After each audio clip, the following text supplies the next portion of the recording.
And he's that same stupid motherfucking coward that was over here. This stupid fucking idiot was over here an hour and a half ago. Hour and a half ago, and then as soon as you start fucking laying down, and this dumb fucking coward got his stupid ass coming back over here and acting like he gotta come over here and blow some fucking air around. He got his dumb stupid ass over here an hour and a half ago. This is the same stupid fucking coward that came over here as soon as I rolled my window down, started moving some fucking flags around, and all of a sudden an hour and a half later, this dumb coward's coming back over here and he's to blow some fucking air around, blow some dirt around. He's not even doing shit. Look, this fucking he don't even know what the fuck his ass is doing. What is he? He's just blowing fucking dirt around.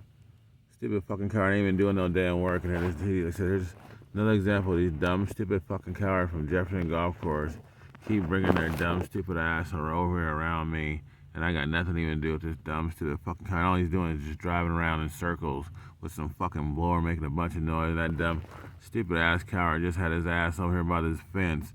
Then you start recording his dumb ass. Now that fucking coward's driving his dumb ass off. Stupid fucking lazy ass coward.